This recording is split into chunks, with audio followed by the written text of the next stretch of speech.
नमस्कार, ये आकाशवाणी शिमला है। अब आप राजकुमारी चंदेल से प्रादेशिक समाचार सुनिए। आज के मुख्य समाचार। मुख्यमंत्री जयराम ठाकुर ने प्रदेश में अवैध खनन में शामिल लोगों के खिलाफ कड़ी कार्रवाई करने के दिए निर्देश। प्रदेश में एम्यूनिशन निर्माण इकाई स्थापित करने को लेकर 5,000 करोड़ रुपए का MOU हस्ताक्षरित। परिवहन मंत्री बिक्रम ठाकुर के अनुसार 1 जुलाई से 317 अंतर्राज्य बसों का संचालन होगा शुरू। और प्रदेश में कोरोना मामलों में लगातार कमी दर्ज, मृत्यु दर में भी आई गिरावट। देश भर में 18 वर्ष से अधिक आयु के सभी लोगों के लिए सरकारी केंद्रों में निःशुल्क टीकाकरण अभियान चलाया जा रहा है। आपसे अपील है कि कोविड रोधी टीका जरूर लगवाएं। कोरोना महामारी के प्रति कोई भी लापरवाही ना बरतें। जब तक आवश्यक ना हो घर से बाहर ना निकलें और इन आसान उपायों का पालन करें। मास्क लगाएं, 2 गज की सुरक्षित दूरी बनाए रखें, बार बार हाथ धोएं और चेहरा साफ रखें। कोविड से संबंधित जानकारी और मार्गदर्शन के लिए राष्ट्रीय हेल्पलाइन काम कर रही हैं। इनके नंबर हैं 011-2397-8046 और 1075। अब समाचार विस्तार से। मुख्यमंत्री जयराम ठाकुर ने अवैध खनन में शामिल लोगों के खिलाफ कड़ी कार्रवाई करने के निर्देश दिए हैं। राज्य में अवैध खनन संबंधी गतिविधियों से जुड़े मुद्दों पर आज शिमला में आयोजित बैठक की अध्यक्षता करते हुए उन्होंने कहा कि ऊना जिला की स्वां नदी और कांगड़ा जिला का मंड क्षेत्र अवैध खनन की दृष्टि से अति संवेदनशील है। मुख्यमंत्री ने कहा कि खनिज ढुलाई और अवैध खनन को रोकने के ऊना जिला के गगरेट, पंडोगा, बठेरी, पुलियान और महतपुर में 5 पड़ताल चौकियां स्थापित की गई हैं। जयराम ठाकुर ने कहा कि नगर निगम व नगर समितियों के अधिकार क्षेत्र में 2 किलोमीटर के दायरे और नगर पंचायत के 1 किलोमीटर दायरे में अनापत्ति प्रमाण पत्र के बिना खनन पट्टे को अनुमति नहीं दी जाएगी। इसी तरह जल आपूर्ति और सिंचाई योजनाओं के 2 मीटर के दायरे व पुलों के 200 से 500 मीटर के दायरे में खनन संबंधी गतिविधियों की अनुमति नहीं होगी। जयराम ठाकुर ने कहा कि सरकार ने अवैध खनन पर अंकुश लगाने के उद्देश्य से 5 लाख रुपए के जुर्माने और 2 वर्ष तक की सजा का प्रावधान भी किया है। प्रदेश में टैंक और तोपों के लिए एम्यूनिशन निर्माण इकाई स्थापित करने को लेकर आज शिमला में मुख्यमंत्री जयराम ठाकुर की उपस्थिति में प्रदेश सरकार और Messrs SMPP private India limited के बीच 5,000 करोड़ रुपए के एक समझौता ज्ञापन पर हस्ताक्षरित किए गए। इस परियोजना से करीब 8,500 लोगों को प्रत्यक्ष व अप्रत्यक्ष रूप से रोजगार मिलेगा। उद्योग मंत्री बिक्रम सिंह सहित अनेक वरिष्ठ अधिकारी इस दौरान मौजूद रहे।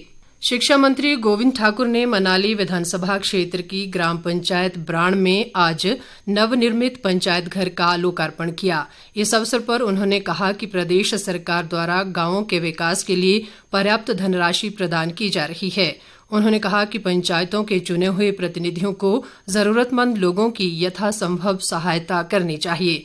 गोविंद ठाकुर ने इससे पहले विधानसभा क्षेत्र के लोगों की समस्याएं सुनी और अधिकांश का मौके पर ही निपटारा किया। ऊर्जा मंत्री सुखराम चौधरी ने शिमला जिला में रोहडू के पुजारली में आज आधुनिक 22 kV विद्युत नियंत्रण उपकेंद्र का लोकार्पण किया। इस अवसर पर उन्होंने कहा कि विद्युत नियंत्रण उपकेंद्र में आधुनिक प्रबंधन और केबल के भूमिगत विस्तार से तहसील टिक्कर और रोहडू की 14 पंचायतों के उपभोक्ताओं को लाभ होगा। ग्रामीण विकास व पंचायती राज मंत्री वीरेंद्र कंवर ने कहा है कि लोगों को उनके घर द्वार पर आधुनिक सुविधाएं प्रदान करने के लिए प्रदेश सरकार प्रतिबद्ध है। उन्होंने कहा कि 19 करोड़ रुपए की लागत से बनाए जा रहे मिनी सचिवालय बंगाणा का निर्माण कार्य मार्च 2022 तक पूरा कर लिया जाएगा। इसके अतिरिक्त बंगाणा में ही निर्माणाधीन खंड विकास अधिकारी के भवन का कार्य भी मार्च से पहले पूरा कर लिया जाएगा। प्रदेश भाजपा ने कोरोना संकट के कारण आई आर्थिक चुनौतियों का सामना करने के लिए केंद्र सरकार द्वारा जारी राहत पैकेज पर आभार जताया है।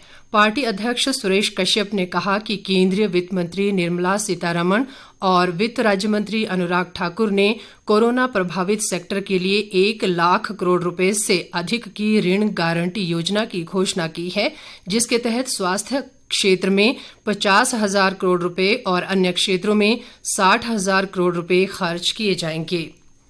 दूसरी ओर प्रदेश कांग्रेस मीडिया विभाग के अध्यक्ष हर्षवर्धन चौहान ने कहा है कि मुख्यमंत्री जयराम ठाकुर बताएं कि केंद्र के राहत पैकेज से प्रदेश को कितना फायदा होगा। उन्होंने कहा कि ऋण गारंटी योजना का लाभ केवल उन उद्योगपतियों को ही मिलता है जिनका करोड़ों अरबों रुपयों का कारोबार चल रहा है। उन्होंने कहा कि राहत पैकेज के नाम पर मात्र जनता को गुमराह किया जा रहा है। परिवहन मंत्री बिक्रम ठाकुर ने कहा है कि लोगों की सुविधा को देखते हुए 1 जुलाई से 317 अंतर्राज्यीय बसें शुरू की जाएंगी। इनमें 15 वोल्वो, 4 डिलक्स और 298 साधारण बसें शामिल होंगी। आज शिमला में हिमाचल सड़क परिवहन निगम के निदेशक मंडल की बैठक की अध्यक्षता करते हुए उन्होंने कहा कि अंतर्राज्यीय बसों में कोविड-19 संबंधी दिशा निर्देशों का पालन सुनिश्चित किया जाएगा। बैठक में 9 वर्ष पूरा करने वाली और जीरो बुक वैल्यू बसों को अनुपयोगी घोषित करने की सिफारिश व जल्द ही नई बसों की खरीद करने का निर्णय भी लिया गया। परिवहन मंत्री ने बताया कि 86 करोड़ 15 लाख रुपए की लागत से कुल 205 बसें खरीदी जाएंगी। शहरी विकास मंत्री सुरेश भारद्वाज ने विद्यार्थियों को सरकारी विभागों में फेलोशिप व इंटर्नशिप करवाने की योजना तैयार करने के निर्देश दिए हैं। आज शिमला में स्वर्णिम हिमाचल दृष्टिपत्र 2017 के कार्यान्वयन के लिए गठित मंत्रिमंडल की उपसमिति की बैठक की अध्यक्षता करते हुए उन्होंने कहा कि इस योजना के तहत चयनित विद्यार्थियों को सरकारी विभागों व जनप्रतिनिधि कार्यालयों में फेलोशिप व इंटर्नशिप करवाने से राष्ट्र निर्माण की प्रक्रिया में युवाओं की भागीदारी सुनिश्चित होगी। इस अवसर पर उद्योग मंत्री बिक्रम ठाकुर ने उद्योग विभाग से संबंधित मुद्दों पर चर्चा करते हुए कहा कि प्रदेश में अवैध खनन की जांच व रोकथाम के लिए उड़न दस्ते गठित किए गए हैं। विधानसभा अध्यक्ष विपिन सिंह परमार ने कहा है कि किसानों के खेतों तक पानी पहुंचाने के लिए प्रदेश सरकार प्रतिबद्ध है। कांगड़ा जिला में भवारना के समीप आज उन्होंने कुहल का निरीक्षण करने के बाद उसके रखरखाव के लिए योजना बनाने के अधिकारियों को निर्देश दिए। सामाजिक न्याय व अधिकारिता मंत्री सरवीण चौधरी ने आज कांगड़ा जिला के 39 मील में नवनिर्मित गृह रक्षक कंपनी का उद्घाटन किया। उन्होंने कहा कि कानून व्यवस्था बनाए रखने में स्थानीय पुलिस और आपातकाल में पैरा मिलिट्री व सैन्य बलों के साथ गृह रक्षकों का सराहनीय योगदान रहता है। इस दौरान सरवीण चौधरी ने शाहपुर में मुख्यमंत्री राहत कोष के तहत 41 जरूरतमंद लोगों को राहत राशि के चेक और कोविड केयर किट भी वितरित की। प्रदेश में कोरोना संक्रमण के मामलों में लगातार कमी आ रही है। आज प्रदेश में 167 नए मामले आए हैं, जबकि 203 लोगों ने कोरोना से जंग जीती है।